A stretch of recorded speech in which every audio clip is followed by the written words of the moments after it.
आप किसी के लिए कब पूरे हो सकते हैं, जब आप किसी के लिए आधे हो जाए। यदि आप अपनी मैरिड लाइफ से बहुत अधिक परेशान हैं, आपकी पार्टनर से बिल्कुल भी नहीं बनती है, छोटी छोटी बातों पर आप बहुत अधिक लड़ाई झगड़ा कर लेते हैं, तो इसके पीछे का कारण हो सकता है आपकी कुंडली में 7th हाउस का मालिक बनता है। तो 7th हाउस का मालिक आपकी कुंडली में जिस भी हाउस से कनेक्शन करता है, उस हाउस से संबंधित कौन सी ऐसी गलतियां आपको नहीं करनी है जिससे आप अपने वैवाहिक जीवन को बहुत अधिक अच्छा कर सकते हैं। तो वीडियो को आपको एंड तक ज़रूर देखना है और उसे समझना है कि आखिरकार हमारे मैरिड लाइफ में प्रॉब्लम क्यों हो रही है और उस प्रॉब्लम का सॉल्यूशन क्या है। तो अगर वह गलती आपने नहीं करी तो आप अपने मैरिड लाइफ को बहुत अधिक अच्छा कर सकते हैं। तो चलिए शुरू करते हैं दोस्तों। वीडियो स्टार्ट करने से पहले एक छोटी सी रिक्वेस्ट, यदि आप पहली बार मेरे इस चैनल पर आए हैं तो इसे आप सब्सक्राइब करके ज़रूर रखिए, पास में लगे बेल आइकन को भी ज़रूर प्रेस करिए। सबसे पहले हम समझ लेते हैं कि मैरिड लाइफ के लिए हमारे 7th हाउस को हम देखते हैं।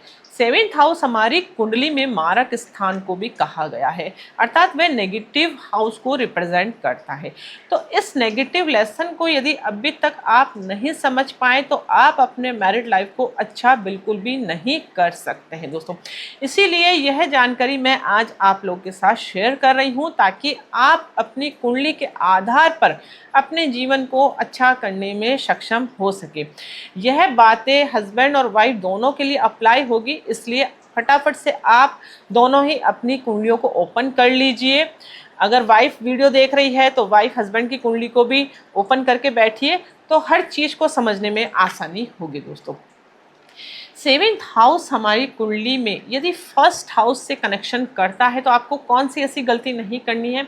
हम जानते हैं 1st हाउस हमारी कुंडली में लग्न भाव को रिप्रेजेंट करता है। लग्न भाव यानी कि हम खुद, मैं।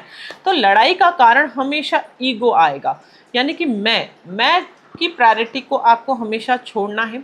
लाइफ पार्टनर जो कह रहा है उसकी बातों को भी थोड़ा बहुत अहमियत हमेशा देना है। आई एम द बेस्ट वाली थिंकिंग नहीं रखना है। हमेशा लाइफ पार्टनर को अपने आप से कंपेयर नहीं करना है।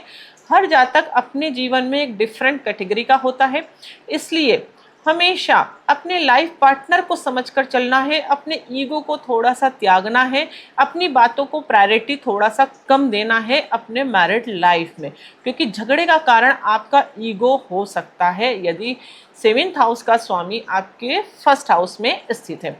इसी प्रकार से यदि 7th हाउस का मालिक यदि आपके 2nd हाउस में स्थित है तो झगड़े का कारण, लड़ाई का कारण मनी हो सकता है। हमेशा आप पैसों को प्रायोरिटी ज़्यादा देंगे, परिवार को प्रायोरिटी ज़्यादा देंगे, और यह वाणी के हाउस को भी रिप्रेजेंट करता है। तो कभी कभी आपकी वाणी भी बहुत अधिक कठोर हो जाएगी। आप अब्यूज वर्ड्स का यूज़ करते हैं, तो हमेशा ध्यान रखिए कि अपनी वाणी पर कंट्रोल रखिए। हमेशा परिवार और पैसे को प्रायोरिटी ज़्यादा ना देते हुए अपने लाइफ पार्टनर को भी थोड़ा सा प्रायोरिटी दीजिए। ऐसा आपके साथ होगा तो वो चीज़ हमको नहीं करनी है। इसलिए उस चीज़ को समझिए कि हमारे जीवन में मतलब झगड़े का कारण क्या है। उस कारण को यदि हमने समझ लिया तो हम वह झगड़ा नहीं करेंगे। बार बार आपके जीवन में मनी से रिलेटेड प्रॉब्लम के कारण झगड़ा होगा या फिर परिवार से रिलेटेड प्रॉब्लम के कारण झगड़ा होगा कि मेरे परिवार में ऐसा होता है, मेरे परिवार में ऐसा है, मेरे परिवार में मतलब मेरा परिवार मेरा पैसा, ये थिंकिंग आपको छोड़ना है। क्यों? क्योंकि आपके जीवन में जब कोई लाइफ पार्टनर जुड़ता है तो वह आपके जीवन का आधा हिस्सा होता है। तो आधा हिस्सा हम जब उसके लिए बनाएंगे तभी तो वह संपूर्ण होगा। अर्थात आप किसी के लिए कब पूरे हो सकते हैं, जब आप किसी के लिए आधे हो जाए। यह थिंकिंग आप रख लेंगे तो आपके मैरिड लाइफ में कभी भी कोई भी प्रॉब्लम आप फेस नहीं करेंगे। इसी तरीके से 7th हाउस का स्वामी यदि 3rd हाउस में स्थित है तो आपके जीवन में कम्युनिकेशन के कारण ही लड़ाई झगड़ा होगा। अर्थात दोनों जब भी बातचीत करेंगे तो कम्युनिकेशन का जो फ्लो होता है, एक दूसरे की बातों को समझने की अंडरस्टैंडिंग होती है, वह नहीं होगा। हम हमारे लाइफ पार्टनर को हमेशा छोटा समझेंगे, तो दोनों एक दूसरे को प्रायोरिटी बराबर की देंगे तो कभी भी लड़ाई झगड़ा नहीं होगा। इसी तरीके से 7th हाउस का मालिक यदि 4th हाउस में स्थित है तो अपने पार्टनर को हमेशा इमोशनली ब्लैकमेल नहीं करें, अपनी मम्मी से कंपेयर नहीं करें, क्योंकि 4th हाउस हमारे माता को भी रिप्रेजेंट करता है, इसलिए कई बार झगड़ों का कारण मम्मी भी बन जाती है। तो इस तरीके से अपने रिश्तों में बैलेंसिंग रखना है कि झगड़े का कारण उत्पन्न नहीं हो, यही कारण कई बार उत्पन्न होता है। इसी तरीके से यदि 7th हाउस का मालिक 5th हाउस में स्थित है तो एक्स्ट्रा रोमांस की उम्मीद नहीं करें। कई बार झगड़ों का कारण यही होता है कि मेरा हस्बैंड रोमांटिक नहीं है या मेरी वाइफ बिल्कुल भी रोमांटिक नहीं है, और कहीं पर भी एक्स्ट्रा मैरिटल अफेयर नहीं करना है, अन्यथा आप अपने रिश्तों में बहुत अधिक दूरियां पैदा कर सकते हैं। इस चीज़ का विशेष रूप से ध्यान रखना है, क्योंकि कई बार वो चीज़ें उत्पन्न होती है अगर ऐसी परिस्थिति है तो। और अपने आप को सुपर इंटेलिजेंट नहीं समझना है, हमेशा अपनी वाइफ की बातें या अपने हस्बैंड की बातें भी समझना ज़रूरी है।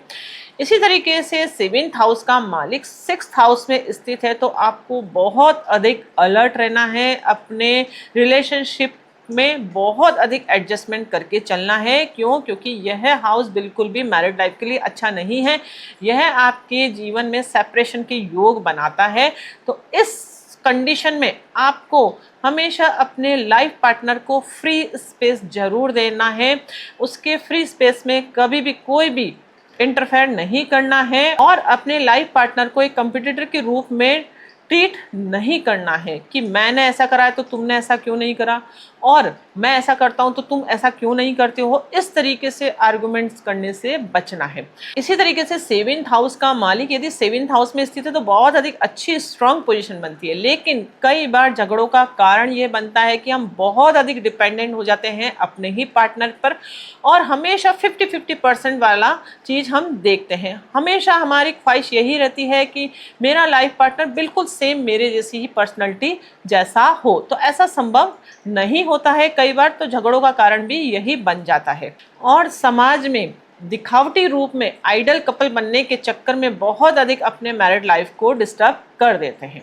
इसी तरीके से यदि 7th हाउस का स्वामी 8th भाव में स्थित है तो कभी भी अपने लाइफ पार्टनर से कोई भी सीक्रेट नहीं छुपाना है, बार बार अपने लाइफ पार्टनर का फ़ोन चेक नहीं करना है, थोड़ा सा विश्वास रखना है, और कभी भी पुरानी बातों को याद करके प्रेजेंट में परेशान नहीं होना है। यही आपके झगड़ों का कारण बन सकता है। बार बार हम यही चीज़ें रिपीट करते हैं तो कई बार हमारा बहुत अधिक बड़ा झगड़ा हो जाता है, तो उन चीज़ों से हमें बचना है।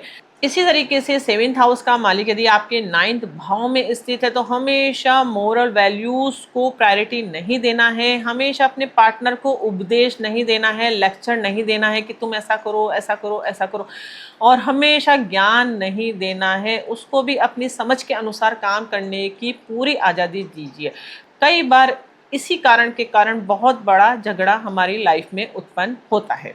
इसी तरीके से 7th हाउस का मालिक यदि 10th हाउस में स्थित है तो हमेशा अपने करियर को प्रायोरिटी देना, अपने स्टेटस को प्रायोरिटी देना, इस चीज़ में नहीं उलझना है, हर चीज़ को बैलेंसिंग करते हुए चलना है, और घर में बिल्कुल भी बॉस नहीं बनना है, क्योंकि वह होगा ऐसा। इसी तरीके से 7th हाउस का मालिक यदि 11th हाउस में स्थित है तो दोस्तों के चक्कर में अपने पार्टनर को अवॉइड करना झगड़े का कारण कई बार बन सकता है। 11th हाउस हमारे सोशल मीडिया को भी रिप्रेजेंट करता है, तो सोशल मीडिया पर बहुत अधिक अपने आप को दिखावटी रूप से दिखाना भी झगड़े का कारण बन सकता है, तो इन चीज़ों से आपको बचना है। इसी तरीके से 7th हाउस का मालिक 12th हाउस में स्थित है तो हर लड़ाई के बाद स्पेस क्रिएट ज़्यादा नहीं करना है, अर्थात यह कहकर नहीं छोड़ना है कि मुझे स्पेस चाहिए, प्रॉब्लम से दूर नहीं भागना है। जब कभी भी आपके दोनों के बीच में मतभेद होता है तो उसी समय उस प्रॉब्लम को आपको सॉल्व करना है, ज़्यादा टाइम पीरियड ड्यूरेशन नहीं देना है, अन्यथा वह लड़ाई झगड़ा और अधिक आपके बढ़ जाएगा। इस तरीके से छोटी छोटी बातों को यदि आप ध्यान रखेंगे, भाई 7th हाउस का मालिक कौन से हाउस से कनेक्शन है, उस हाउस से संबंधित वह गलती हमको बिल्कुल भी नहीं करनी है। आप नहीं करोगे तो आप अपने मैरिड लाइफ को बहुत अधिक अच्छा बना सकते हैं। वैसे तो मैरिड लाइफ के लिए बहुत सारे फैक्टर देखे जाते हैं, लेकिन एक ये छोटी सी जानकारी मैंने आपको दी है कि आप बिल्कुल शॉर्ट वे में समझ जाए कि यह गलती तो मुझे बिल्कुल भी भूलकर नहीं करनी। यह जानकारी यदि आपको पसंद आई है तो वीडियो को अधिक से अधिक शेयर करना है, लाइक ज़रूर करना है और कमेंट ज़रूर करना है। आपके वैवाहिक जीवन में यदि कोई भी परेशानी है तो आप मुझे निसंकोच होकर कॉन्टैक्ट कर सकते हैं, तो आपकी प्रॉब्लम का सॉल्यूशन आपको 100% प्राप्त हो जाएगा दोस्तों। तो मिलते हैं हम नेक्स्ट वीडियो में इंटरेस्टिंग टॉपिक के साथ। तब तक के लिए thank you and bye bye.